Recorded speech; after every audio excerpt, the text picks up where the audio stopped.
السلام علیکم دا زما فرست فلایټ دی فرام اسلام آباد ټو ګوانزو چاینا. دا د اسلام آباد ایرپورټ ته نږدې په هغه روډ باندې روان یو.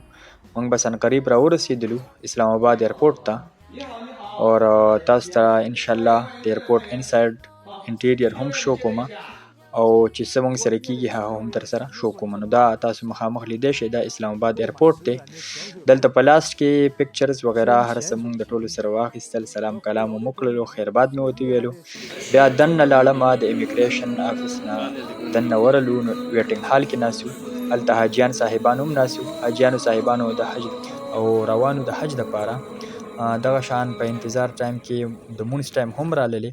بیا موږ مونځ وکړلو، دلته کسان په جمع باندې ولاړو. بیا د هغې نه بعد موږ روان شو جاز ته. دا تاسو کتلی شئ دا د جاز چې کومه لاره ده جاز ته د انټر کېدلو په هغې باندې موږ روان یو. بالاخر موږ جاز ته ور انټر شولو او په جاز کې موږ خپل سیټ وموندلو او په خپل سیټ باندې کېناستلو. جاز چونکې ډېر زیات غټ جاز دی، دا چاینیز ساودرن ایرلاین دی او د شپې 9:30 بجې زموږ فلایټ و او جاز په دې ټایم کې تاسو کتی شئ چې روان شو. تقریبا 6 غنټې سفر مونږ په هوا کې وکړلو. 6 غنټې نه بعد بیا مونږ د چاینا چې کوم ګوانزو انټرنیشنل ایرپورټ دی په هغې باندې زموږ جاز لینډ وکړو او د دغه جاز نه بیا مونږ خپل هوټل ته تلو. نو په جاز کې مونږ ته دا قسمه خوراک هم راکړلی شو. ما ته خو ډېر ناشنا فیل کېدلو، سلک ډېر مې تي وخوړو، باقي مې نه شو خوړلی.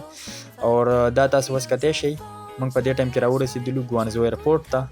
د ګوانزو ایرپورټ دننه تاسو ته خیمه دا تاسو لیدلی شئ دا ګوانزو ایرپورټ چاینا.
دا د ګوانزو ایرپورټ انټیریر دی او دا د هغې صرف ون سایډ دی. دا ډېر غټ ایرپورټ دی، زه ټول تاسو ته نشم ښودلی. خو بالاخر ایرپورټ کې دلته چونکې زموږ سټې وه نو موږ ته یې په اوږه باندې دا سټیکر ولګولو او بیا د هغې نه بعد یو بس راغللی. دې بس کې موږ خپل روم ته بوتللو. هوټل کې موږ له روم بک کړی و، هغه روم موږ ته سټې دپاره راکړی شو. تقریبا 15-16 غنټې زما سټې وه. نو دې بس کې بیا موږ خپل هوټل طرف ته روان شو. دا تاسو کتلی شئ دا د هوټل هغه روډ دی، د ایرپورټ نه موږ روان یو او تاسو د دې روډ هغه کلیریټي او دلته ګرینري او هر قسمه سهولیات تاسو لیدلی شئ. ډېر زبردست ډیزاین کې جوړ شوي روډونه دي، ډېر سیف دي، کلین دي او ګرین هم دي. ډېر زبردست دي، سړی چې فرست ټایم وویني نو ډېر زیات ورته حیران او اکسایټ وي. او تاسو کتلی شئ ډېر غټ غټ روډونه هم دي. دا داسې موټروی په شان روډونه نه دي، عام داسې نارمل روډز دي او تاسو د دې غټوالی، د دې صفایي، د دې ټول سیسټم هغه تاسو په کیمره کې لیدلی شئ.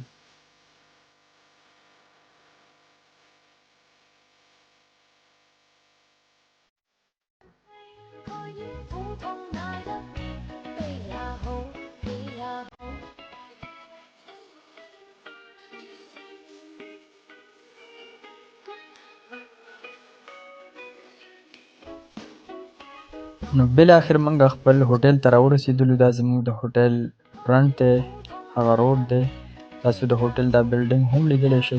دا زموږ د هوټل بلډینګ دی، دې کې موږ ته روم میلاو شوی. ځو دننه روم سایډ ته. دا زموږ د هوټل روم دی. کارډ چې کېږدي نو بیا لایټونه وغیره هر څه تا ته آن کېدی شي.